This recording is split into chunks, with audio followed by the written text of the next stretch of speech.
Hello everyone, here we are. We're going to get going. We're going to finish up Nehemiah and then we're going to go right into the book of Esther and we're going to hear about Queen Vashti. So let's get going. Nehemiah 13, last chapter. On the day the book of Moses was read aloud in the hearing of the people, and there it was found written that no Ammonite or Moabite should ever be admitted into the assembly of God, because they had not met the Israelites with food and water, but had hired Balaam. Do you remember Balaam, the prophet for hire? But had hired Balaam to call a curse down on them. Our God, however, turned the curse into a blessing. When the people heard this law, they excluded from Israel all who were of foreign descent. Before this, Eliashib the priest had been put in charge of the storerooms of the house of our God. He was closely associated with Tobiah, and he had provided him with a large room formerly used to store the grain offerings and incense and temple articles, and also the tithes of grain, new wine, and olive oil prescribed for the Levites, musicians, and gatekeepers, as well as the contributions for the priests. But while all this was going on, I was not in Jerusalem. Nehemiah talking still. For in the 32nd year of Artaxerxes, king of Babylon, I had returned to the king. Sometime later, I asked his permission and came back to Jerusalem. Here I learned about the evil thing Eliashib had done in providing Tobiah a room in the courts of the house of God. I was greatly displeased and threw all Tobiah's household goods out of the room. Sounds like some landlords we know, huh? I gave orders to purify the rooms, and then I put back into them the equipment of the house of God with the grain offerings and the incense. So Eliashib had taken a room of the temple and given it to Tobiah, which just shouldn't have happened, okay? I put back into them the equipment of the house of God with the grain offerings and the incense. I also learned that the portions assigned to the Levites had not been given to them, and that all the Levites and musicians responsible for the service had gone back to their own fields. So I rebuked the officials and asked them, "Why is the house of God neglected?" Then I called them together and stationed them at their posts. All Judah brought the tithes of grain, new wine, and olive oil into the storerooms. I put Shelemiah the priest, Zadok the scribe, and a Levite named Pedaiah in charge of the storerooms, and made Hanan, son of Zakur, the son of Mattaniah, their assistant, because they were considered trustworthy. They were made, see, your reputation matters, folks. They were made responsible for distributing the supplies to their fellow Levites. Remember me for this, my God, and do not blot out what I've so faithfully done for the house of my God and its services. In those days, I saw people in Judah treading wine presses on the Sabbath and bringing in grain and loading it on donkeys together with wine, grapes, figs, and all other kinds of loads.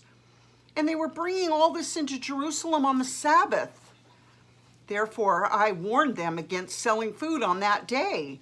People from Tyre, Tyre, who lived in Jerusalem were bringing in fish and all kinds of merchandise and selling them in Jerusalem on the Sabbath to the people of Judah. So he's just gone to Artaxerxes for a little period of time, and he comes back and all of this is happening. I rebuked the nobles of Judah and said to them, "What's this wicked thing you're doing, desecrating the Sabbath day? Didn't your ancestors do the same thing so that our God brought all this calamity on us and on this city? Now you're stirring up more wrath against Israel by desecrating the Sabbath." When evening shadows fell on the gates of Jerusalem before the Sabbath, I ordered the doors to be shut and not opened until the Sabbath was over. I stationed some of my own men at the gates so that no load could be brought in on the Sabbath day. Once or twice, the merchants and sellers of all kinds of goods spent the night outside Jerusalem, but I warned them and said, "Why do you spend the night by the wall? If you do this again, I'll arrest you." From that time on, they no longer came on the Sabbath. Then I commanded the Levites to purify themselves and go and guard the gates in order to keep the Sabbath day holy. Remember me for this also, my God, and show mercy to me according to your great love. Moreover, in those days I saw men of Judah who had married women from Ashdod, Ammon, and Moab. Half of their children spoke the language of Ashdod or the language of one of the other peoples and didn't know how to speak the language of Judah. I rebuked them and called curses down on them. I beat some of the men and pulled out their hair. Wow. I made them take an oath in God's name. That's called being zealous for the Lord, people. Excuse me. Woo! I beat some of the men and pulled out their hair. I made them take an oath in God's name and said, you are not to give your daughters in marriage to their sons, nor are you to take their daughters in marriage for your sons or for yourselves. Was it not because of marriages like these that Solomon, king of Israel, sinned?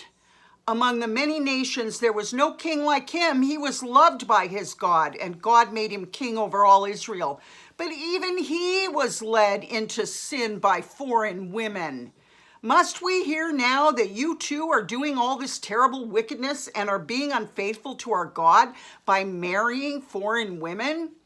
One of the sons of Joiada, son of Eliashib, the high priest, was son-in-law to Sanballat, the Horonite. Sanballat was the creep who was writing letters. And I drove him away from me.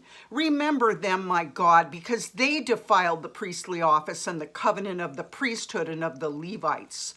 So I purified the priests and the Levites of everything foreign and assigned them duties, each to his own task. I also made provision for contributions of wood at designated times and for the first fruits. Remember me with favor, my God. And that's Nehemiah. All right, let's go into Esther. And pardon me, I'm perspiring here. It's very close in the house. Okay, so just bear with me. And of course, I'm wearing 6 tons of jewelry, and that doesn't help. But just bear with me, okay? All right, Esther. This is what happened during the time of Xerxes, the Xerxes who ruled over the 127 provinces stretching from India to Kush. Kush, I believe, is in Africa. At that time, King Xerxes reigned from his royal throne in the citadel of Susa.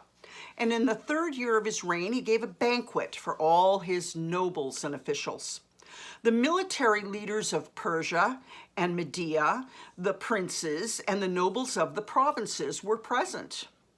For a full 180 days, he displayed his vast wealth of his kingdom. So for 6 months, and the splendor and glory of his majesty. When these days were over, the king gave a banquet lasting 7 days in the enclosed garden of the king's palace for all the people from the least to the greatest who were in the citadel of Susa.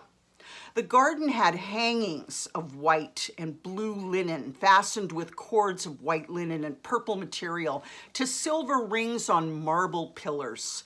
There were couches of gold and silver on a mosaic pavement of porphyry. I don't know what porphyry is. I don't know what that is, but we can look it up. Marble, mother of pearl, and other costly stones. That's what the floor was made out of, the floor tiles. Wine was served in goblets of gold, each one different from the other. Oh, I love that. That's my style. And the royal wine was abundant, in keeping with the king's liberality. By the king's command, each guest was allowed to drink with no restrictions, for the king instructed all the wine stewards to serve each man what he wished. Queen Vashti also gave a banquet for the women in the royal palace of King Xerxes. On the 7th day, when King Xerxes was in high spirits from wine, he commanded the 7 eunuchs who served him, Mehuman, Biztha, Harbona, Bigtha,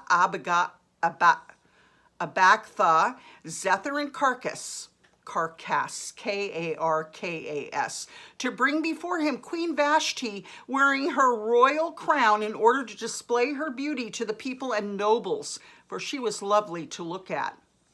But when the attendants delivered the king's command, Queen Vashti refused to come.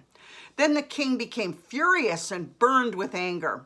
Since it was customary for the king to consult experts in matters of law and justice, he spoke with the wise men who understood the times and were closest to the king: Karshena, Shether, Admatha, Tarshish, Meres, Marsena, and Memucan, the 7 nobles of Persia and Media, who had special access to the king and were highest in the kingdom. According to law, what must be done to Queen Vashti, he asked. Now, I want to tell you something. In older versions of this book, it says that he commanded that she come in naked, okay? And she was highly offended. And, she's going to go in naked in front of all these drunk men, okay? So that's why she refused, because he wanted to show off her head-to-toe beauty to all of his party buddies, and she wasn't having it, okay? So in reality, she was just keeping her virtue and not bowing to this. She was not a disobedient queen in that sense, but she was disobedient because whatever the king asks, you do. All right. She has not obeyed the command of King Xerxes that the eunuchs have taken to her. Wait. According to the law, what must be done to Queen Vashti, he asked. She's not obeyed the command of King Xerxes that the eunuchs have taken to her. Then Memucan replied in the presence of the king and the nobles, Queen Vashti has done wrong, not only against the king, but also against all the nobles and the peoples of all the provinces of King Xerxes. For the queen's conduct will become known to all the women, and so they will despise their husbands and say, King Xerxes commanded Queen Vashti to be brought before him, but she would not come. This very day, the Persian and Median women of the nobility who have heard about the queen's conduct will respond to all the king's nobles in the same way. There will be no end of disrespect and discord. Therefore, if it pleases the king, let him issue a royal decree, and let it be written in the laws of Persia and Media, which cannot be repealed, that Vashti is never again to enter the presence of King Xerxes. Also, let the king give her royal position to someone else who's better than she. Then, when the king's edict is proclaimed throughout all his vast realm, all the women will respect their husbands, from the least to the greatest. The king and his nobles were pleased with this advice, so the king did as Memucan proposed.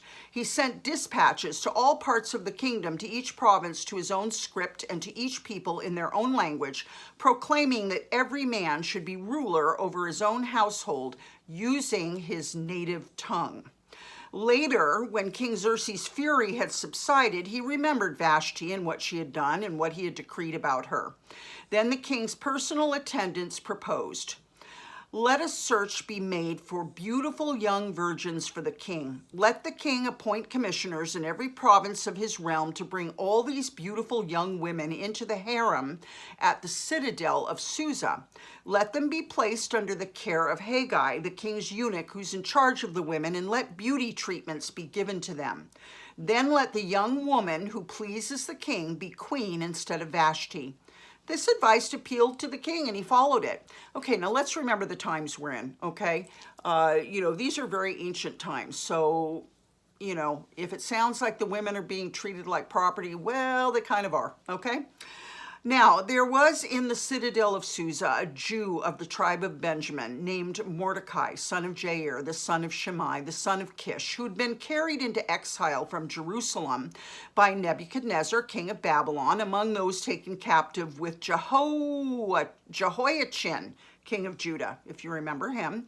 Mordecai had a cousin named Hadassah, whom he brought up because she had neither father nor mother. Okay, so Mordecai, who was son of Jair, the son of Shimei, son of Kish, he'd been carried into exile. And he's raising his cousin Hadassah, a girl, who had neither father or mother. The young woman, who was also known as Esther, had a lovely figure and was beautiful. Mordecai had taken her as his own daughter when her father and mother died. When the king's order and edict had been proclaimed, many young women were brought to the citadel of Susa and put under the care of Haggai. Esther also was taken to the king's palace and entrusted to Haggai, who had charge of the harem. She pleased him and won his favor. Immediately, he provided her with her beauty treatments and special food. He provided her with her beauty treatments and special food. He assigned to her 7 female attendants selected from the king's palace and moved her and her attendants into the best place in the harem. Esther had not revealed her nationality and family background, so she never said she was a Jew, because Mordecai had forbidden her to do so. Every day he walked back and forth near the courtyard of the harem to find out how Esther was and what was happening to her. Before a young woman's turn came to go into King Xerxes, she had to complete 12 months of beauty treatments prescribed for the women, 6 months with oil of myrrh and 6 with perfumes and cosmetics.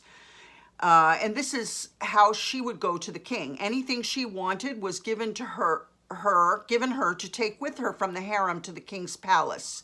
In the evening she would go there, and in the morning return to another part of the harem to the care of Shashgaz, the king's eunuch who was in charge of the concubines. So she would become a concubine because I guess, they're all going in and he's making love to them, okay?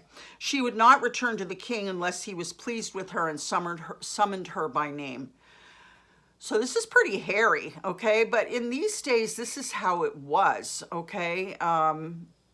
This is just how it was. This is very ancient times. And if you've been to college and university and you've studied history, you understand that women developed into sort of possessions because the idea of a woman becoming pregnant by another man was anathema. It was a nightmare. Okay, so it started to get like that. They became very possessive over women, and we're talking even more ancient than this, because once again, the idea of a woman coming home pregnant from another man was not good. So it's progressed from there, and we're only at this point in this kingdom, okay? And this is a Persian kingdom, and Mordecai was taken by Nebuchadnezzar. And then when the exile was over, he ended up here. I guess he stayed here and didn't go back to Jerusalem. And the daughter, or the cousin that he took as his own daughter, got chosen to come in with the young women who were going to parade one by one into the king. And I guess he was going to make love to them and either send them to be concubines or what have you. Okay, so here we go. When the turn came for Esther, the young woman Mordecai had adopted, the daughter of his uncle Abihail, to go to the king, she asked for nothing other than what Haggai, the king's eunuch who was in charge of the harem, suggested, and Esther won the favor of everyone who saw her. She was taken to King Xerxes in the royal residence in the 10th month, the month of Tebeth, Tebeth, in the 7th year of his reign. Now the king was attracted to Esther more than any of the other women, and she won his favor and approval more than any of the other virgins. So he set a royal crown on her head and made her queen instead of Vashti. And the king gave a great banquet, Esther's banquet, for all his nobles and officials. He proclaimed a holiday throughout the provinces and distributed gifts with royal liberality. When the virgins were assembled a second time, Mordecai was sitting at the king's gate.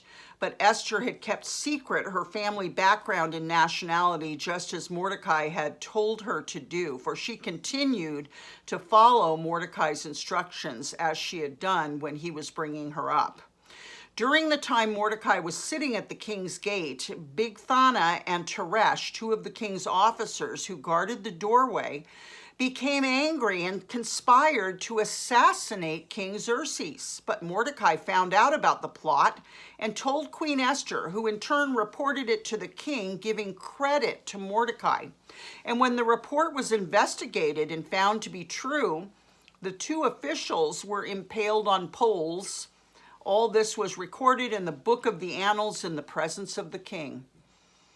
Okay, so it says here when the virgins were assembled a second time. So I don't know if these are new virgins, but like I say, I believe that all of these virgins were going into the king, and either he was making love to them and sending them off to be concubines, or perhaps he wasn't making love to some of them if he didn't find them attractive. But I guess it's good to be king, huh? So I love you. I'll see you tomorrow, and we'll pick it up from there. So Mordecai has just done something very right for the king, so we'll see what happens to him. You have a wonderful evening. This is going to be a really good story, okay? Love you. Bye-bye.